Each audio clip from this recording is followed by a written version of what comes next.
Well, so many wonderful memories today. I am a high school teacher at Jenks High School, and I'm part of Paul's Tulsa family. He has many loved ones, especially in the St. Louis area, and of course, Maryland. I remember his one grandson would call him faithfully every week, and he has just so many people in so many places. But his Tulsa family was made up of people who weren't blood relatives, but we all became friends because of Paul, and we loved him so dearly. I just want to say a couple of things. We met 20 years ago when I asked Paul to speak to all of our U.S. history students, which at that time was about 700 to 800 students. And the World War II veterans would come into one place, and we would bring classes every hour. That was their class period. We would bring these students in to get to hear these stories. And now that's what we're doing with the Vietnam veterans. Well, that began a decade of the World War II veterans speaking at Jenks High School, and Paul brought many of his dear friends to share their stories with a new generation. And you've heard some of those names. Al Price was his co-founder, and many of these men now have passed on. Jerry McKinney, Lowell Johnson, who helped Paul to write his book, Unless You've Been There, and Irwin King, Captain Josiah Henson, and Rex Calvert were some of the men who came and shared their stories on a fairly consistent basis. Well, because of Paul's prodding them, these men shared their stories with thousands of students who would sit in rapt attention, as you have heard, rapt attention. Please never believe that young people don't want to hear these stories, because they do. They sit in rapt attention for our Korean stories. They sit in rapt attention for our Vietnam stories. These stories need to be told. They need to know what the price of freedom actually cost. And these men served their country faithfully, and they purchased this freedom at a high cost, and it made a big difference in these students' lives. Besides coordinating these larger group presentations, Paul independently spoke at many public and private schools, everywhere from elementary to high school. He presented to college students. He presented at boys' homes, the Tulsa Boys' Home in particular, veterans groups, current military personnel.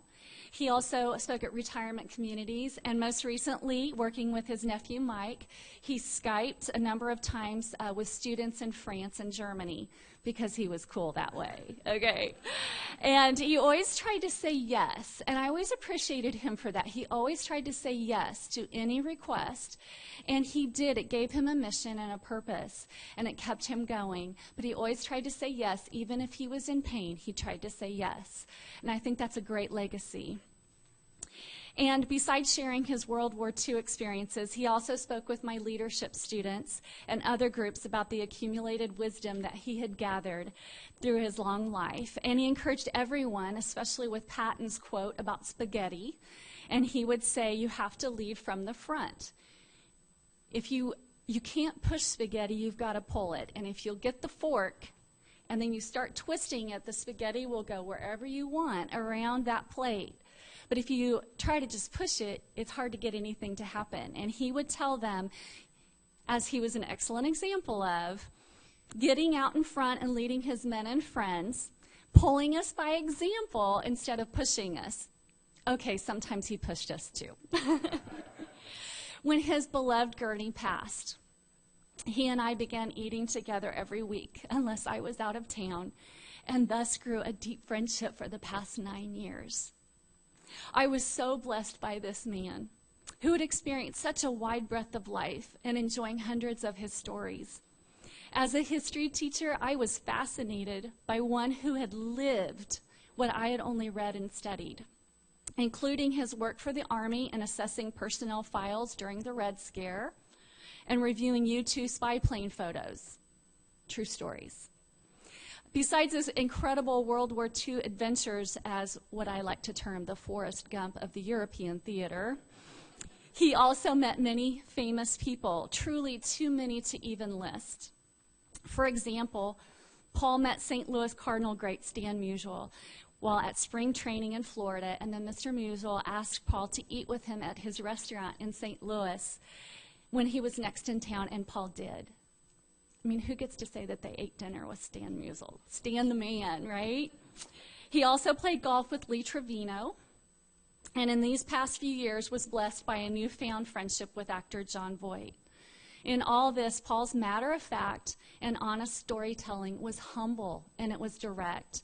He never tried to make more of his experiences than they were, but rather this was what happened. And it was that directness that really captured people.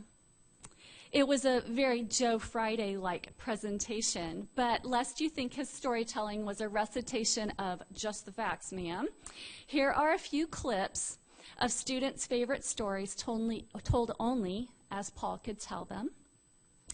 The first one you're going to hear is Paul is going to present here on the screen in just a minute.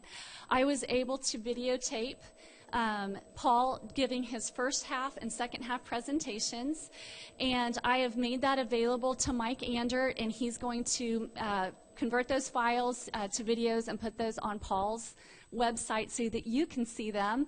It's 3 hours worth of Paul telling stories, okay?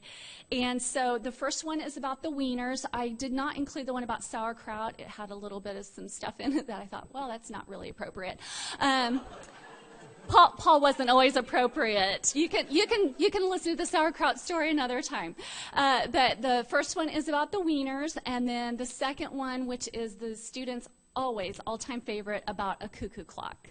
So we'll hear those, and then I will finish.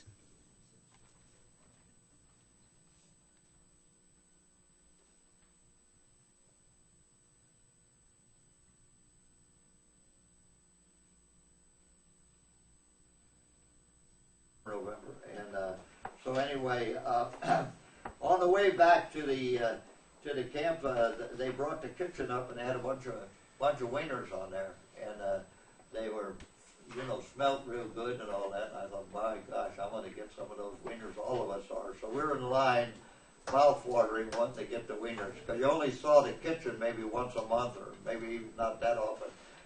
The kitchen was for you, but they had to protect it or it'd get blown up, so they kept it way in the back somewhere, and then you very seldom ever saw it. So anyway, while we're in line to get the wieners, enemy was firing and somebody had hollered incoming.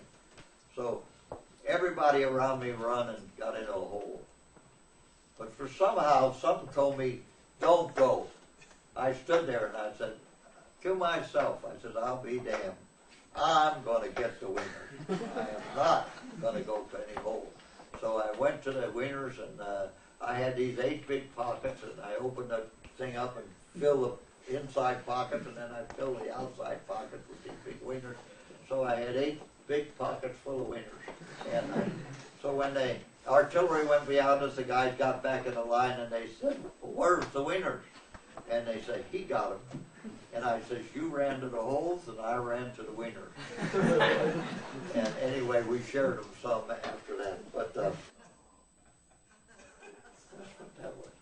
The cuckoo clock, when we go into a house, we take over the house. And the people say, what do we do? And we say, well, you just go somewhere else and say, we're done with it, and you should come back.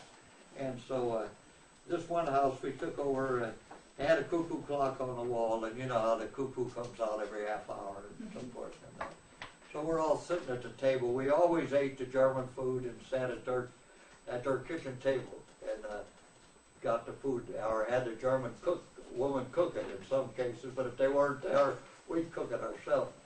And their food was always better than ours. But anyway, we're sitting there enjoying ourselves, and this one guy, always one guy, he cussing to himself, and we're watching him, and I told everybody be quiet, let's see what he does. And he's edging over to the cuckoo clock.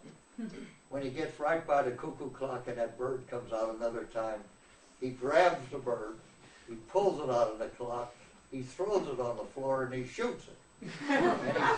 And he says, damn Nazi bird. And what we would do is we would say, we wonder what those people thought when they came back to the house and they saw them scattered on the floor down there. But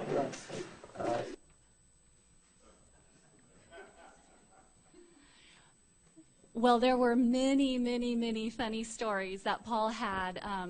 There's one about a camel. There's one that he helped deliver a baby when he was 19 years old in a railroad car. And so his guys started calling him Doc. All he did was hold the flashlight. But there are so many funny stories, and I do hope that you will get to watch the video, because in the middle of the war, in the chaos and the death, they had to find humor, and Paul was really good at that. And the kids just always enjoyed hearing his stories.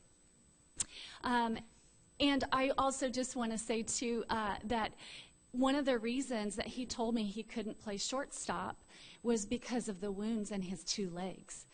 He couldn't pivot as well as he needed to when he tried out for a pro baseball team. So, as many of these men, they carried the wounds of war for the rest of their lives, mentally, physically, and Paul definitely did.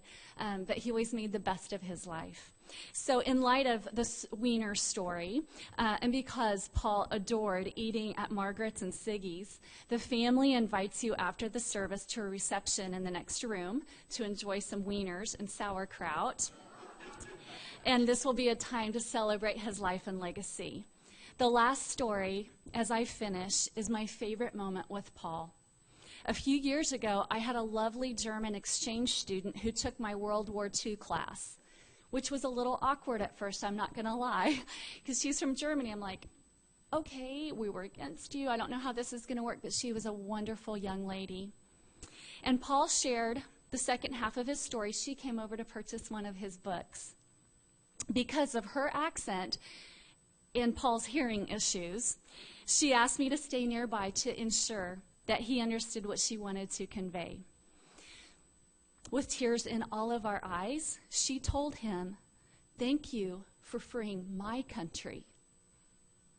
For Paul, truly it had helped free her country from tyranny and allowed her to grow up in freedom, just as he had done for the North Africans, the Sicilians, the British, the French, the Belgians, and the Dutch. He helped free their countries. May we continue to tell his stories and remind others of what Paul and his compatriots did to ensure freedom for all. And may we never take our responsibilities lightly. May we lead from the front as we pull the spaghetti instead of pushing it.